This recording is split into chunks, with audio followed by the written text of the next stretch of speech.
In this video, we are going to be taking a look at the 5 brown colors that was launched by Roman Szmal in 2020. In the 25 colors that Roman Szmal launched, we got 5 brown colors. We have the burnt sienna, Monte Amiata, Aquarius brown, Indian red, hematite violet shade, and hematite brown shades. So let's take a closer look at all these colors and figure out what the differences between are, so that you can figure out very easily which color you should be buying and not buying. First up, we have the burnt sienna Monte Amiata, and I'm going to show you the other browns in this range because Roman Szmal has a huge range of browns already. So if you have these colors, you'll be like, what's the difference? I would say it's most closest to the Pompeii red in terms of hue, and as you can see, pretty much in terms of characteristics. So if you already have Pompeii red, you probably don't need the burnt sienna Monte Amiata. The only difference between these two, I would say, is that this has just a tiny bit of lighter yellow undertone. This color is a heavily granulating brown. It's a warm yellowy red brown, if that makes sense. It's a red brown but with a yellow undertone, and you don't get huge amount of control after the middle here in terms of gradation. So that's something to look out for if that's what you're buying this paint for, that you're not gonna have much variation between the lower mid-tone and the bottom color here. It is made with PBR 7 and is classified as semi-opaque. I would agree with that. I'm not sure if it's going to show up on camera or even in the scans actually, because it's a brown deposit on black, but I can with my naked eyes see that there's definitely quite a lot of deposit here. It is classified as medium staining. However, Roman Szmal has a really wide range of definition when it comes to medium staining. Anything from low staining to pretty high staining. This is the highest staining we've seen so far in the series of looking at the 25 new colors from Roman Szmal. It's definitely not the same staining as some of the colors we've tested, like the blues and the greens that we saw in the previous video. In terms of glazing, because it is more staining in color, it makes actually a really good glazer for granulation. You can see a little bit of color difference between the outline and the middle bit of that second layer, but it's not bad. For a granulating color, it's pretty good at doing glazing. In terms of color mixes, it creates gorgeous colors, very autumnal rich colors. If that's something you're looking for and you want to create that kind of color palette without having to buy these colors, then it's great. This is a nice mustardy, orangey yellow. This is an autumnal rose color, and this is a lovely deep green color. Really good as a color mixer. Then we have Aquarius brown, and it is similar in hue, but this is definitely doesn't have that yellow red undertone. And you know, when you compare these two, you can really see what I'm talking about, the warm undertone in the burnt sienna Monte Amiata that the Aquarius brown doesn't have. What it does have though instead are buckets of granulation. It just granulates everywhere, and you can get a huge amount of granulation, especially in the midtones. Most granulating colors, you get the most amount of granulation, but they tend to localize in up here or down here, whereas here you get it all over. It's classified as semi-opaque, which it definitely is not. It's at least semi-opaque, if not opaque. I would classify this more opaque than semi-opaque, so I definitely don't agree with that classification. It is classified as non-staining, which is a lie. Come on, this is definitely staining. When I compare it to burnt sienna Monte Amiata, it's pretty much the same. And I'm just going to pull up, say, the sap green, which is also sap green light, which is also classified as medium staining. Come on, this is definitely staining.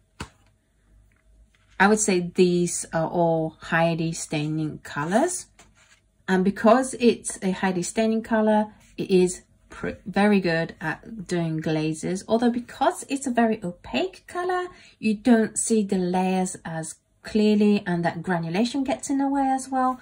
So although it can glaze, you're not going to get a very clear result from it. In terms of color mixes, I would say it's not the prettiest, certainly to my taste, because you get this brown granulation happening that kind of looks like dirt. And compared to the burnt sienna Monte Amiata, it is a little bit lower in tinting strength. So if you're not sure between these two, then look for whether you want a higher tinting strength one or a lower tinting strength one, and if you want just ridiculous amount of granulation or just like a normal expected amount of granulation.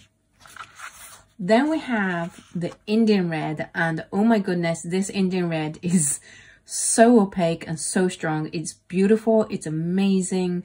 It's a very punchy, powerful Indian red, even compared to other brands. You have the very flat, opaque color happening here, and it is the Indian red hue that you expect. It is a reddish brown color. You do get some granulation happening, but it's a very fine granulation, and you can only see it really when you mix it with something like Iridium, and that reddy brown color becomes a granulation, whereas with Aquarius brown on its own you can see a lot of granulation. The Indian red is a much finer granulation. You get great water control, so if you want to do gradations with the Indian red, then you're gonna have a really good time. Thankfully, they say it's opaque, and I totally agree with it. It is the most opaque color I think Roman Szmal has, and you can barely see the black line. You can just about see the black line. It's classified as medium staining. I would say it's high staining. It's very difficult to get this color out of your paper once you put it down. It is a good glazer in that you see the two clear layers, but because it's so opaque, you're not gonna really, it's not going to add anything by glazing more on top. In terms of color mixes, I think this color does beautifully.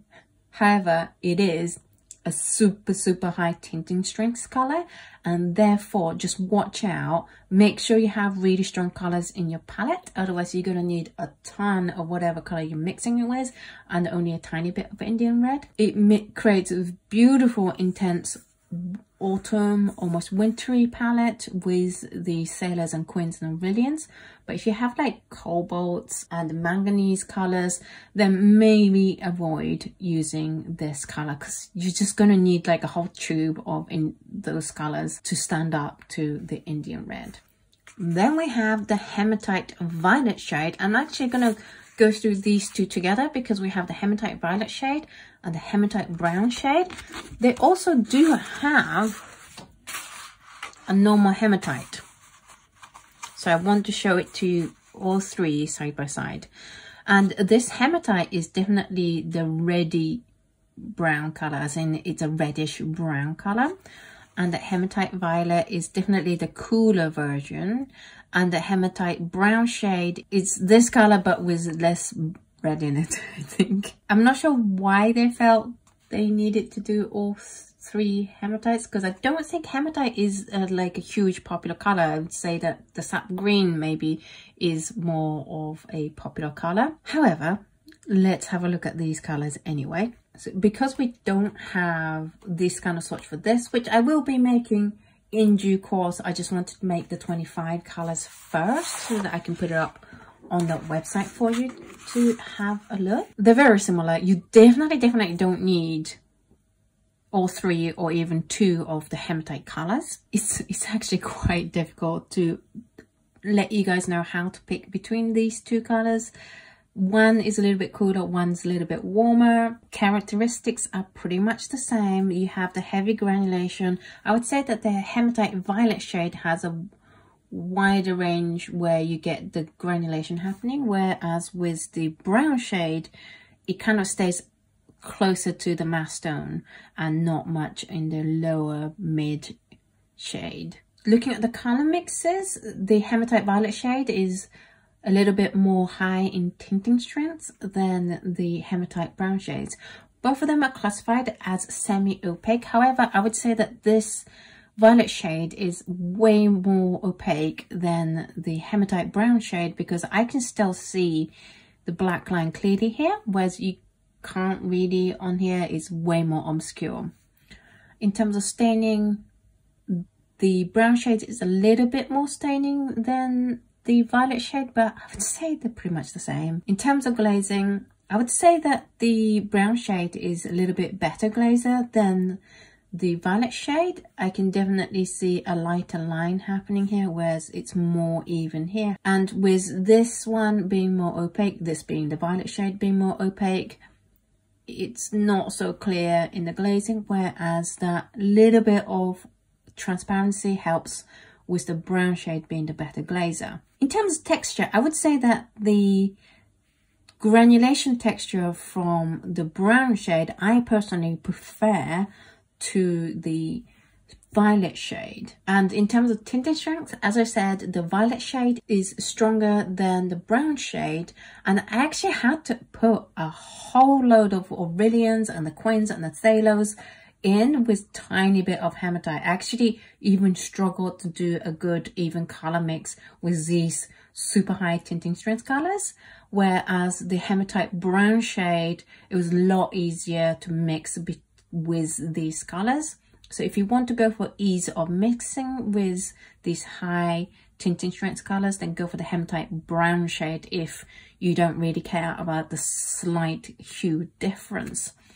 If you don't have Thalos and Queens on your palettes, do not use these colors, because it's just going to overpower your palette and make your color mixes a nightmare. That's it for the browns from the new range. What did you think of these colors? Which one was your favorite? Do let me know in the comments down below. If this video was useful to you, then please consider hitting the like button and subscribing to this channel if you haven't done so already. In terms of these colors, I'm not the biggest connoisseur of brown neutral colors, as you know. I think Indian red is fun color to use with my high tinting strength colors. I'm not that bothered about the hematites, but I do have to say the burnt sienna Monte Amiata was quite interesting in terms of how it mixes with other colors. Push comes to shove, if I didn't have this job, I probably wouldn't have bought any of these. I know that's like a really bad thing to say, but that's my personal taste. If you're into your heavily granulating browns, then I think this is an exciting collection, because these four granulates very heavily, and then the Indian red has a very subtle granulation. But these colors are definitely for the more adventurous color mixers that have these strong Quins and Thalos on your palette. Thank you so much for watching this video. In the next video, we are going to be looking at the more, what Daniel Smith will call the genuines, the lazurite and the vivianites and that kind of colors. They are very beautiful, so do look out for that, and I will see you in the next video. Bye!